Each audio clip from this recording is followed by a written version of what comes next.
இவரு தான் Japanese scientist ஓஷினோரி ஒஜூமிங்கிறவரு. இவர் 2016ல் நோபல் ப்ரைஸ் வாங்கியிருக்கிறாரு. எதனாலனா நம்ம பாடியில் இருக்கிற செல்ஸ் தன்னைத்தானே ரிப்பேர் மோடுக்கு போகும். அதை கண்டுபிடிச்சி சொல்லியிருக்கிறாரு. நம்ம பாடி வந்து ஒவ்வொன்றுமே ஒவ்வொரு பார்ட்ஸுமே செல்களால் ஆனது, சின்ன சின்ன செல்களால் ஆனது. அந்த செல்குள்ளர மைட்டோகாண்ட்ரியான்னு ஒன்று இருக்குது.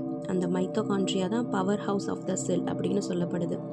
அது நம்ம தூங்கும் பொழுது அது ரிப்பேர் மோடுக்கு மாறும். தன்னைத்தானே ரிப்பேர் பண்ணிக்கிறதுக்கு ட்விஸ்ட் ஆகும். அதை நம்ம 30% அதை ரொம்ப தப்பாக பண்ணிகிட்ருக்கோம் நம்ம சாதாரண ப்ரீத்திங் டெக்னிக்கால். அதனால தான் நம்மளுக்கு சரியான தூக்கம் இல்லை, கனவுகள் வருது, புரண்டு புரண்டு படுத்துட்டு தூக்கம், சரியான தூக்கமே இல்லைன்னு சொல்கிறது. இதை நம்ம எப்படி ஆக்டிவேட் பண்ணலான்னா ஒரு ப்ரீத்திங் ரேஷியோஸு. அந்த ப்ரீத்திங் ரேஷியோஸ்னால் ஒரு பேராசிம்பத்தட்டிக் நர்வை நம்ம ஆக்டிவேட் பண்ணுறோம். அதை ஆக்டிவேட் பண்ணுறதுனால நம்ம கண் தன்னால் சுருங்கும், ஹார்ட் பீட் எல்லாம் அப்படியே கம்மியாகும், லைட்டாக அசைவே இல்லாமல் நம்ம தூங்கலாம். இதை அந்த காலத்தில் யோகிகளும் கரெக்டாக செஞ்சுருந்தாங்க. அதை இப்போ கரெக்டு தானே நியூரோ சயின்டிஸ்ட்டு கண்டுபிடிச்சிருக்கிறாங்க.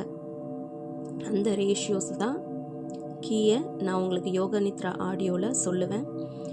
ஒவ்வொரு 90 நிமிஷத்துக்கும் நம்ம ஆழ்ந்த தூக்கத்துக்கு 1 to 3ங்கிற நைட்டு டைமிங்கில் ஆழ்ந்த தூக்கத்துக்கு சென்றுவோம்.